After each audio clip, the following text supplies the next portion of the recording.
안녕하세요. 반갑습니다. 이국영 강사입니다. 6월 5일 날 시행되었던 마지막 동행 모의고사 해설을 함께 할 수 있도록 하겠는데요. 저라면 이제 실전 시험에서 이런 느낌으로 풀어나가겠다라는 것인데, 원래 실전 시험에서는 이제 조금 더 빨리 풀어야 되는 느낌이 있습니다. 어쨌든 간에 한번 1번부터 한번 볼 수 있도록 하겠죠. 우리 1번 문제인데요. 헌법상 통일조항 관련된 해석으로 기본권이 도출되냐라고 썼을 때 통일조항으로부터는 기본권이 도출이 안 되죠. 그래서 틀린 지문. 2번 헌법상 영토조항만을 근거로 국민의 구체적 기본권이 도출된다고 할 수는 없어요. 이건 맞죠. 하지만 영토에 관한 권리를 개별 조항으로 해서 영토권이라고 구성해서 헌법소원으로 그 구제를 청구하는 것은 불가능하냐 이건데, 도출은 가능한 지문이니까 또 틀렸습니다.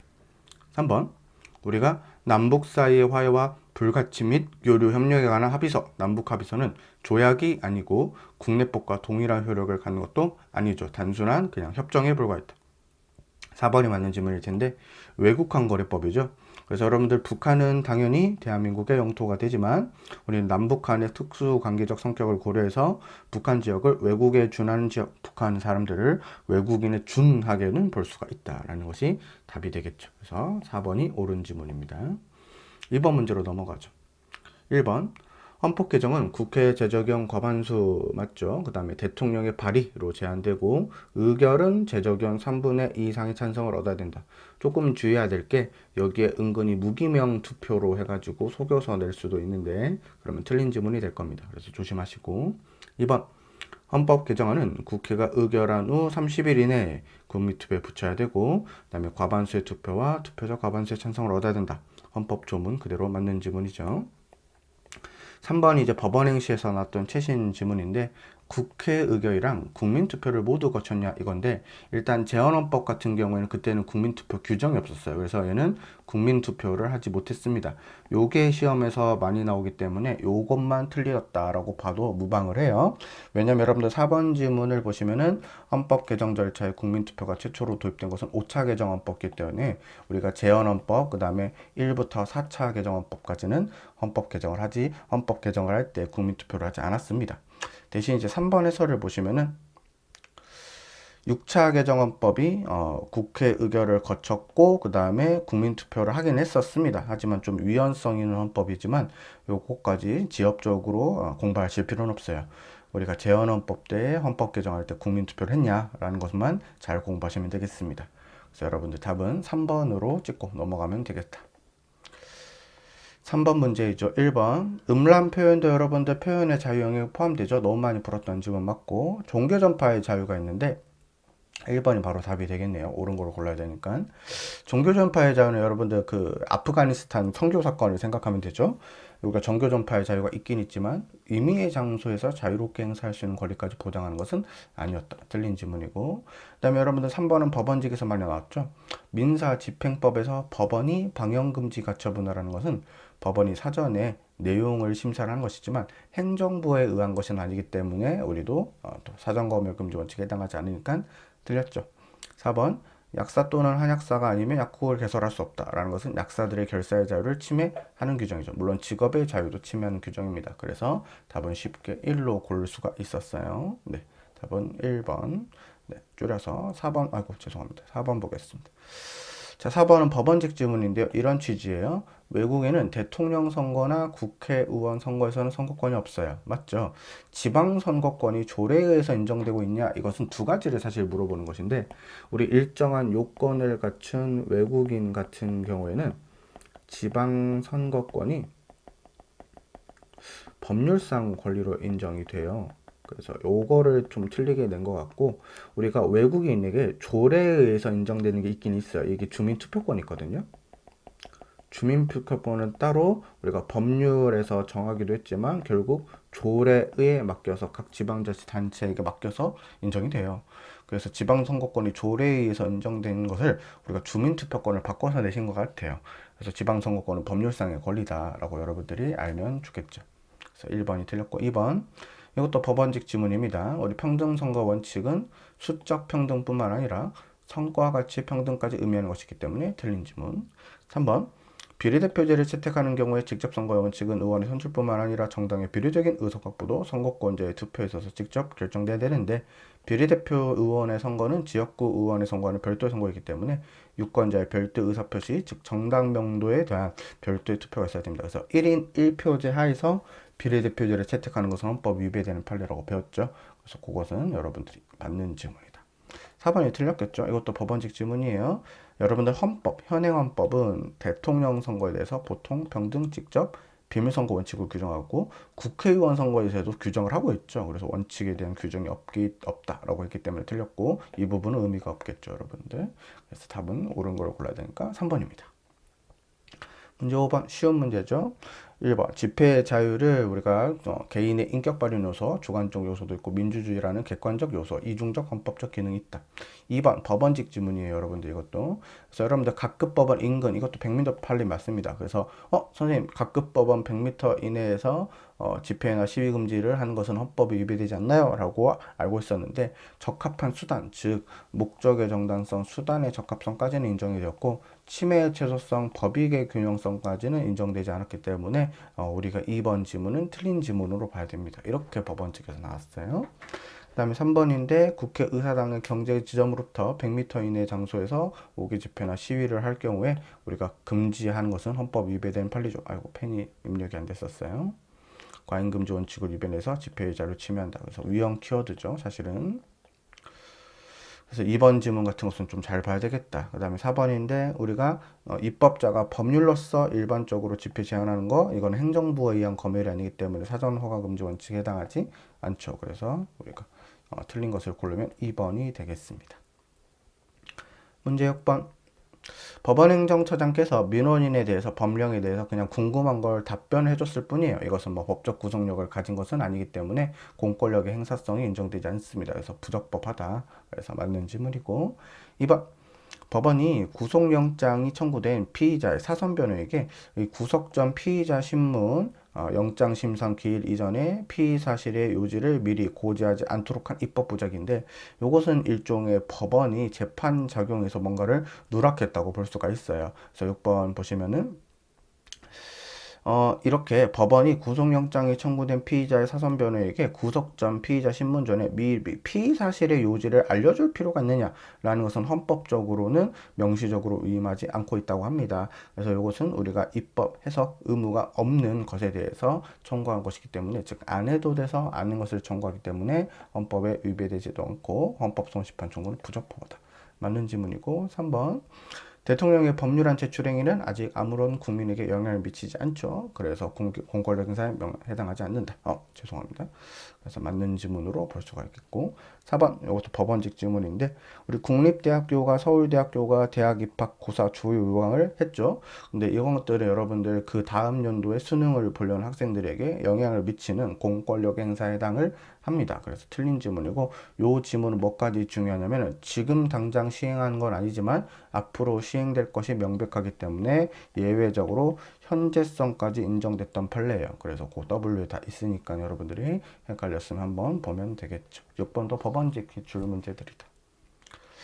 문제 7번. 1번은 너무 쉽죠. 헌법상 근로에 걸리는 일할 자리에 대한 권리도 있고 일할 환경에 대한 권리도 있다. 맞다. 2번은 어려운 지문 중에 하나였어요. 법무사 지문이었는데 근로자가 퇴직급여를 청구할 수 있는 권리가 근로의 권리의 본질적인 내용이냐 이건데 이것은 좀 밑밥을 까는 거고 모든 근로자가 헌법상 권리로서 퇴직급여 청구권을 갖냐라는 것은 어떤 판례를 알아야 되냐면은 이 밑에 있는 해설 판례를 알아야 돼요. 자, 여러분들 보세요. 안타까운 판례였죠. 계속 근로기간 1년 미만인 근로자는 퇴직급여를 청구할 수 있는 권리가 없어요. 퇴직급여. 그래서 여러분들 모든 근로자가 다 퇴직금을 청구할 수 있는 게 헌법상 권리로 인정된 건 아닙니다. 왜냐면 해설이 밑줄 쳐보면 근로자가 퇴직급여를 청구할 수 있는 권리도 헌법상 바로 도출되는 것이 아니라 퇴직급여법 등 관련 법률이 주로 정하는 바에 따라서 인정될 수 있기 때문에 입법자가 1년 미만인 사람은 퇴직금 받을 수 없어 이렇게 해버리면은 받을 수 없게 됩니다. 그래서 이번 지문은 모든 근로자가 바로 헌법상 권리로서 퇴직급여 청구권을 갖는다 라고 법무사 지문인데 틀린 지문이 되어 어렵죠. 3번은 이러한 거랑 비슷하다고 볼 수가 있겠죠. 최저임금제가 법률이 정하는 바에 따라서 보장되기 때문에 근로자가 최저임금을 청구할 수 있는 권리가 헌법상 근로의 권리로서 바로 보장되는 것은 아니다. 이런 것이겠죠. 근데 그 다음에 4번 우리 근로의 권리는 이것도 많이 나왔는데 개인인 근로자가 주체가 되고 그 다음에 근로자의 모임인 노동조합은 주체가 될 수 없다. 그래서 각자 보면은 참 어려운 질문일 수 있지만 우리가 답을 고르면은 2번으로 고를 수 있는 난이도는 한 중간 정도 되겠다. 알겠죠? 그래서 2번 지문은 최근에 신유형이기 때문에 꼭 알아둬야 되겠어요. 재채기가 나올 뻔했습니다. 문제 8번. 전체적으로 다 옳은 지문일 건데 한번 봅시다, 여러분들. 자, 양심은 어떤 일의 옳고 그름을 판단함에 있어서 그렇게 행동하지 않고는 자신의 인격적인 존재 가치가 파멸되고 말 것이라는 진지한 마음의 소리로서 절박하고 구체적인 것이어야 된다. 전체적으로 옳은 지문. 자, 니은은 뭐가 틀렸냐? 양심의 자유는 양심 형성의 자유도 있고 양심 실현의 자유도 포함이 되죠. 근데 여러분들 포함되지 않는다 했으니까 틀린 지문. 오케이. 디귿. 자, 여러분들 사죄한다는 내용의 심할서가 보이세요? 네. 여러분들 심할서를 제출하게 할 수는 있지만 이렇게 양심의 자유를 침해할 수 있는 반성하고 사죄한다 라는 내용의 심할서 제출을 명령하는 것은 양심의 자유 침해가 되는 판례이기 때문에 또 최근 법무사에서 나왔습니다. 그래서 양심의 자유를 침해로 볼 수 있다. 그래서 틀린 지문이고 리을. 양심의 자유는 내면의 영역이므로 양심적 병역 거부 행위는 신념이 확고하고 진실한지와 관계없이 병역법에 따라 처벌할 수 없다. 틀렸죠, 여러분들. 확고하고 진실한 것이 판명이 돼야지 우리가 처벌할 수 없겠죠. 이것도 틀린 지문. 미음. 어떤 키워드가 나옵니까? 준법 서약서가 나오죠. 이것은 양심의 자유를 건드리지도 않고 양심의 자유를 침해하지도 않기 때문에 양심의 자유 침해하지도 않고 행복주권 침해하지도 않습니다. 그래서 1번 지문만 우리가 옳다고 볼 수가 있겠죠. 옳은 것은 1번이다. 문제 9번. 자, 시혜적 입법이 있었어요. 국가가 혜택을 주었던 것이죠. 근데 이것을 내가 컨트롤할 수 있었던 건 아니에요. 그래서 여러분들 시혜 대상에서 잘 봤다가 제어되었다는 이유만으로 재산권의 침해가 발생하는 것은 아니에요. 최근에 여러분들 조금 시끄럽게 문제가 되는 게 재난지원금이 있었죠. 재난지원금도 이제 대부분 많은 사람들이 받고 계신데 그것을 못 받는다 했었을 때 그게 재산권의 침해가 되는 것도 아닐 거예요. 왜냐면 이것은 단순한 재산상 기대 이익에 불과하거든요. 이것은 헌법이 보호하는 재산권 영역에 포함되지 않습니다. 최근에 법행과 법무사에서 같이 나왔기 때문에 좀 알아두시면 되겠고 2번은 여러분들 사망일시금을 하나 잘 봐야 돼요. 사망일시금은 재산권에 포함되지 않죠. 나머지는 재산권에 포함이 되기 때문에 우리가 틀린 지문이고 최근에 법원행시 지문이었다. 3번 선의취득의 인정 여부는 결국 여러분들 동사안의 양수인이 소유권을 취득하기 위한 요건의 문제이죠. 그래서 여러분들 이것은 단순한 기회에 불과하기 때문에 재산권에 해당하지 않는다. 맞는 지문이 되겠죠. 4번 여러분들 우리가 수용을 하게 되면은 보상을 주죠. 그럼 여러분들 앞으로 땅값이 오를 거야 라는 개발 이익은 배제가 되죠. 이것은 정당 권리 원칙에 정당 보상 원칙에 어긋난다고 볼 수가 없다. 맞는 지문입니다. 자, 한 번만 잠깐만 쉬었다가 찍을게요. 네, 10번 보겠습니다. 제 얘기가 자꾸 나올 것 같아서 죄송합니다. 1번 이것은 항상 주의해야 되는 지문이다. 합헌적 법률이 세국인데 법률이 외형상 위헌적으로 보일 경우라도 그것이 헌법의 정신에 맞도록 해석될 여지가 조금이라도 있는 한 이를 쉽사리 위헌이라고 판단해서는 안 된다라는 지침은 맞는데 헌법을 해석하는 지침이 아니죠. 뭐를 해석하는 지침이다? 법률을 해석하는 지침이다. 이렇게 틀린 지문입니다. 조심해야 됩니다. 2번 합헌적 법률 해석은 우리가 원칙적으로 가능한 범위 안에서 합헌적으로 해석해야 되지만 법의 문구와 목적에 따른 한계가 있다. 그래서 문의상 한계, 뜻을 왜곡하면 안 된다. 목적상 한계, 목적을 왜곡하면 안 된다. 이렇게 해가지고 맞는 지문입니다. 3번은 최근에 법무사 지문인데 합헌적인 한정 추소 해석이 합헌, 한정, 합헌 해석이에요. 그 다음에 여러분 한정 의원 결정이 있죠. 이것과 이것은 본질적으로 같은 결정이라 그랬죠. 같은 말을 그냥 동전의 양면처럼 다르게 하는 말이라 그랬습니다. 그래서 한정 합헌과 한정 의원 결정은 같은 결정인데 마지막에 본질적으로 같은 결정이다. 4번 질문은 전체적으로 맞죠. 여러분들 읽어보겠습니다. 형벌조항이나 조세법규를 해석함에 있어서 유효한 법률조항의 불명확한 의미를 논리적, 체계적 해석을 통해 합리적으로 보충하는 것은 괜찮다. 근데 해석을 통해서 없는 전혀 새로운 법률상의 근거를 만들어내거나 이것은 일종의 입법 행위가 되겠죠. 기존에는 존재했지만 실효되었대요. 없어진 법률을 더 이상 존재한다고 볼 수 없는 법률 조항을 여전히 있는 걸로 해석한다면 없는 법률 조항에 대해서 있는 것이 된다라고 해석을 하게 된다. 이것은 헌법재판소가 새롭게 법을 창조한 것과 같다. 그렇기 때문에 일종의 입법 행위에 해당하므로 헌법상의 권력분리 원칙에도 위배가 되고, 여러분들 죄형법정주의라는 건 뭐였어요? 처벌 규정과 관련된 거죠. 조세법률주의도 뭐였어요? 조세법규랑도 관련이 된 거죠. 이런 것들은 없는 것을 만들어서 새롭게 있다라고 헌법재판소가 해석을 해버리면 안 처벌받은 것도 처벌이 받아버리고, 그 다음에 내지 않아도 될 세금도 내게 되는 이상한 결과가 생기게 된다 그랬어요. 그래서 이런 것들도 하지 말아야 된다. 맞는 질문이 있기 때문에 1번부터 이미 답이었다. 그렇죠. 11번. 국민이 가지는 모든 기대 내지 신뢰가 헌법상 권리로서 보호될 것은 아니다. 우리가 합리적인 이익이 보호가 된다. 맞는 지문이고, 그 다음에 전체적으로 비교 형량에서 신뢰보호 원칙을 따져야 된다. 맞는 지문이고, 3번은 옛날에 법원직 지문에서 나왔던 것인데, 우리가 특허청 경력 공무원에 대해서 변리사 자격을 부여했지만 기존의 특허 공무원 중 일부에게만 국법을 적용해서 혜택을 주고 갑자기 혜택을 딱 끊어버렸다 그랬죠. 요 부칙 조항은 신뢰보호 원칙이 위배가 되는 판례인데 위배되지 않는다 했으니까 틀린 지문이고, 4번인데 인터넷 컴퓨터 게임 시설 제공업의 여러분들 말 그대로 PC방이겠죠.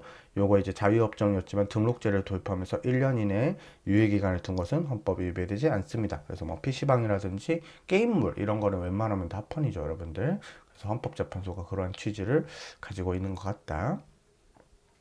자, 12번으로 넘어가 보죠. 화면이 왜 안 넘어가? 자, 1번 헌법 전문 이렇게 풀어야 되죠.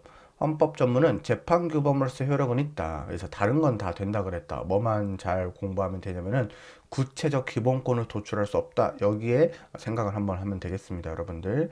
자, 그래서 법률이 이에 위반돼서 위헌으로서 선언돼서 효력이 상실될 수 있다. 2번 헌법 전문은 일반적으로 법률 해석의 기준이 된다. 맞고, 헌법 전문에 기재된 3.1운동의 정신도 법률 해석의 기준으로 적용할 수 있는데 없다고 했으니까 틀렸습니다. 3번이 어려워요. 현행헌법은 전문에서 3.1운동으로 건립된 대한민국 임시정부의 법통을 개성한다라고 선언할 수 있는데 추상적 프로그램적 규정이 아닙니다. 왜냐면 입법권이나 행정권이나 사법권을 구속해요. 일단 여기서 틀렸고, 여기가 잘 모르겠으면 구체적인 기본권이 도출 안 된다. 이건 맞아요. 하지만 국가의 응분의 예우라는 의무는 도출이 되죠. 그래서 이 부분이 틀렸습니다. 그래서 두 부분이 틀렸는데 뒷부분을 확실하게 고르고 나가면 되겠어요. 4번. 자, 현행헌법 정문은 현행헌법이니까 지금 9차죠. 그럼 여러분들 개정한다 라고 서술어가 되어 있기 때문에 지금까지 8차에 걸쳐서 한 것을 한 번 더 개정한다 라고 해야지 지금이 9차가 되겠죠. 그래서 여러분들 1948년 7월 12일 날 제정되고 8차에 걸쳐서 개정된 헌법을 한 번 더 개정한다 라는 문장이 되어야지 맞는 말이 되기 때문에 저것은 틀렸다라고 볼 수가 있어요. 여러분들 지금 현행 헌법이 9차라고 해서 여기 9차라고 써있지 않겠죠, 여러분들. 8차에 걸쳐서 개정된 헌법을 한 번 더 개정한다 라고 해야지 맞는 지문이 되겠다. 그래서 옳은 걸 골라야 되니까 1번이 답이 되겠습니다. 한 장 넘겨보겠습니다. 13번. 자, 사면권이죠. 형사소송법에서도 배웠을 거예요. 특별 사면이 배웠어요. 기성의 효과에 영향을 미치지 않죠. 그럼 유죄 확정 판결이 남아 있습니다. 그럼 여러분들 유죄 확정 판결을 근거로 재심 청구를 할 수가 있습니다. 그래서 1번이 바로 답이 되겠죠. 옳지 않은 걸 골라야 되니까. 자, 2번. 특별 사면 같은 경우에는 시혜적 조치다. 그래서 전부에 할 수도 있고 일부에 대해서도 할 수도 있고 중한형에 대해서도 할 수 있고 가벼운형에 대해서도 할 수가 있다. 그래서 맞는 질문. 3번 일반 사면만 여러분들 국회 동의를 받으면 돼요. 특별 사면이나 복권 감형을 할 때는 국무회의 심의를 거치지만 국회 동의는 필요 없어요. 맞는 질문. 4번 복권은 형의 집행이 끝나지 아니한 자 또는 집행이 면제되지 아니한 자에 대해서는 하지 않습니다. 그래서 지금 형을 살고 있는 사람에 대해서는 우리가 하지 않고 있다. 특별 사면을. 그래서 1번이 바로 답이었어요. 14번. 자, 여러분들 첫 번째 줄에 국무총리가 여러분들 총리령을 발할 수 있는데 법률이나 대통령령에 위임이 있는 게 원칙이지만 위임 없이도 직권으로 발할 수 있어요.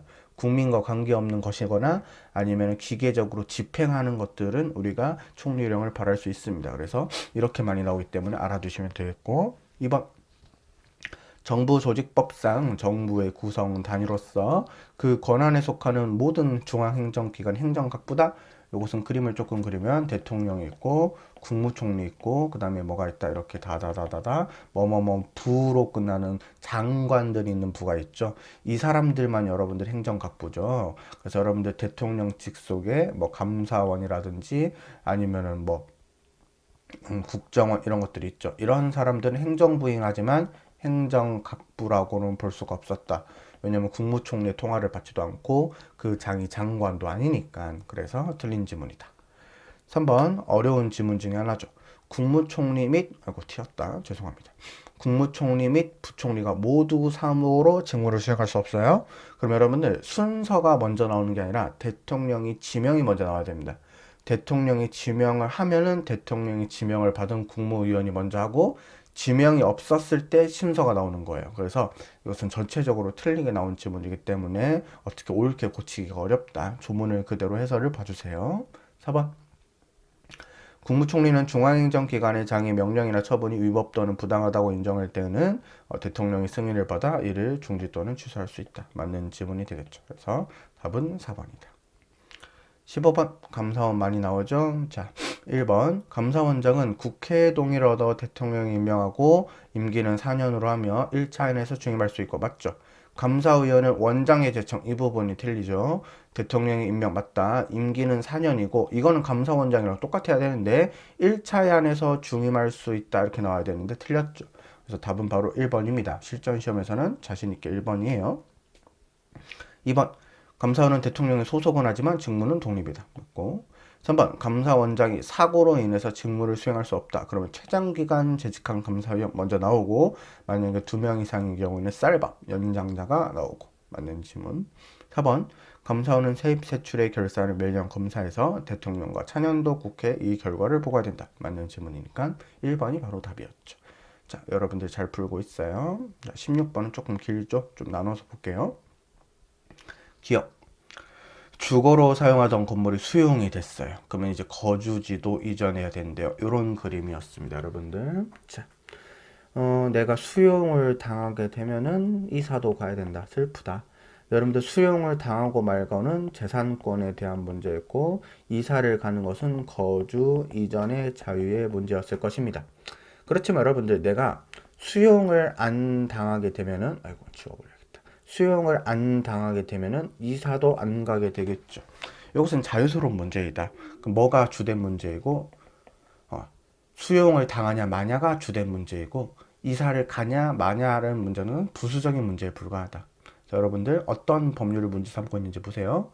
정비사업조합의 수용 권한을 부여해서 주택 재개발 사업에 반대하는 청구인들의 동의 토지 등을 강제로 취득할 수 있도록 하는 조항이 재산권을 침해했는지 여부를 판단하면은 거주 이전의 자유는 부수적인 문제니까 별도로 판단하지 않는다. 이런 논리가 되겠죠. 그래서 맞는 질문이다. 니은 자, 여러분들 주민등록과 거주지는 별개의 문제이죠. 그래서 주민등록 여부가 거주 이전의 자유 직접적으로 관계가 있다고 보기 어렵기 때문에 영내 기관의 현역명은 그 지금 복무지에서 주민등록을 하는 게 아니라 그가 속한 세대에서 거주지에서 등록해야 된다. 라는 것은 거주 이전의 자유랑 상관이 없다. 맞는 질문. 디귿 국적을 가지고 이를 변경할 수 있는 권리. 이것은 거주 이전의 자유로부터 나옵니다. 헌법 제10조로부터 나올 되는 게 아니고 와장창창 틀렸고 이것은 거주 이전의 자유로부터 바로 나오기 때문에 틀린 질문.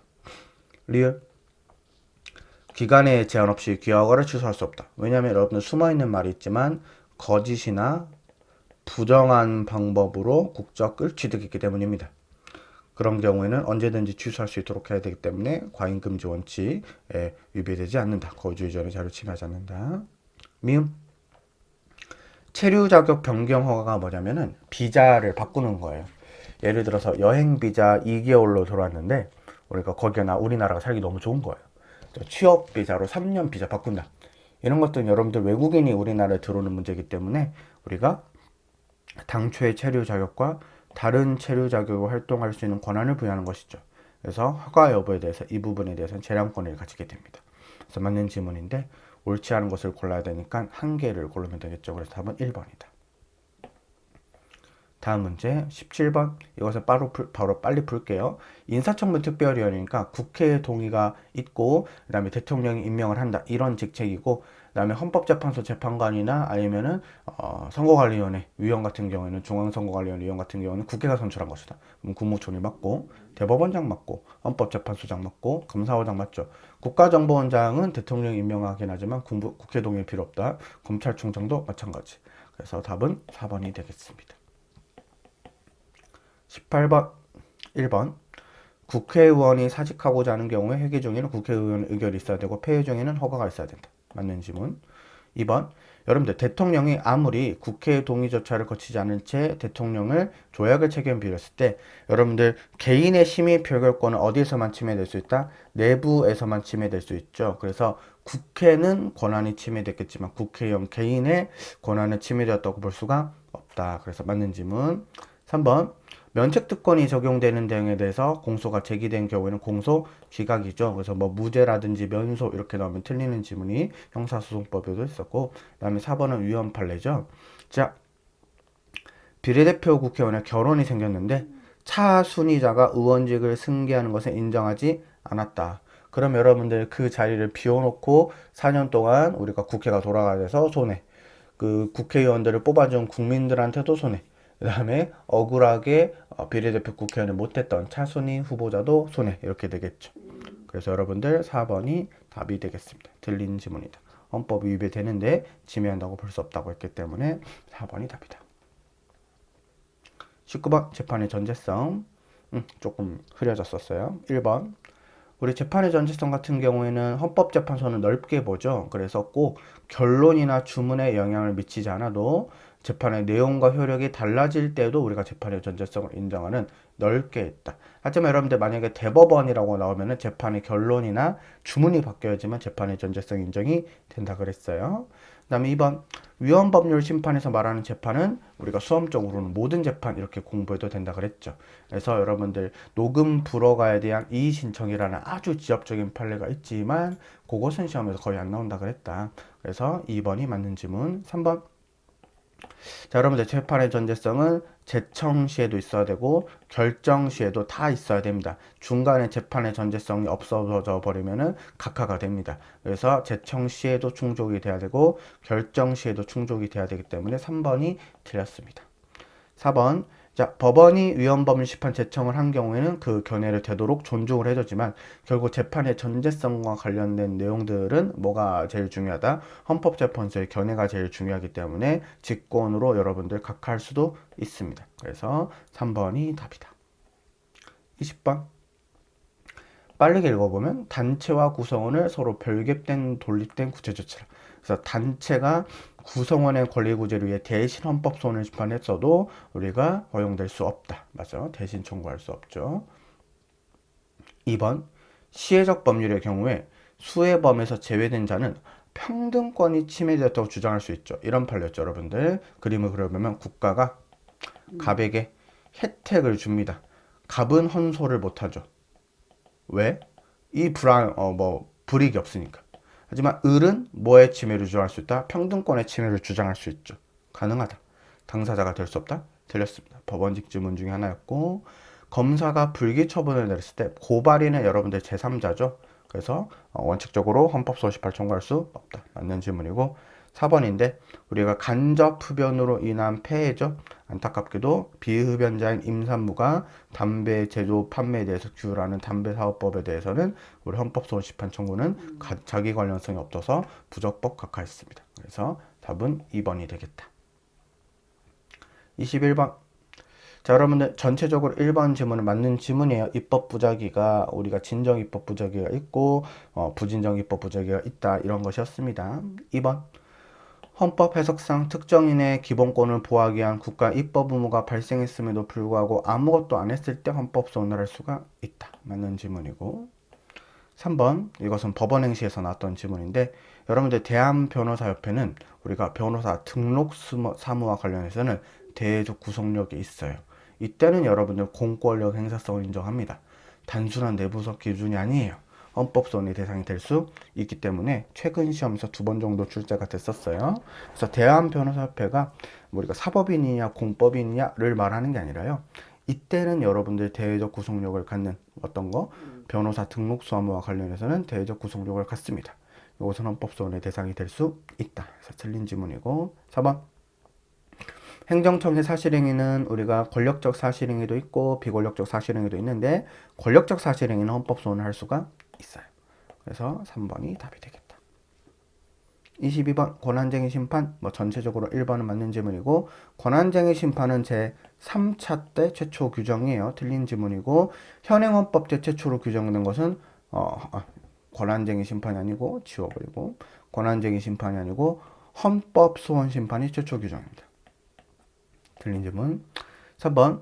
자, 여러분들 지방자치단체는 기관임 사무에 대해서는 권한이 없죠.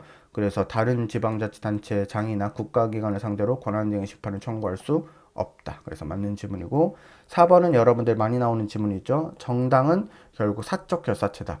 아무리 여러분들 교섭단체를 구성하고 있어도 당사자 능력이 인정되지 않는다 그랬습니다. 그래서 교섭단체가 당사자 능력이 있냐? 권한쟁의 심판에서 국가기관이 아니기 때문에 인정되지 않는다라는 게 많이 나옵니다. 그래서 2번이 답이다.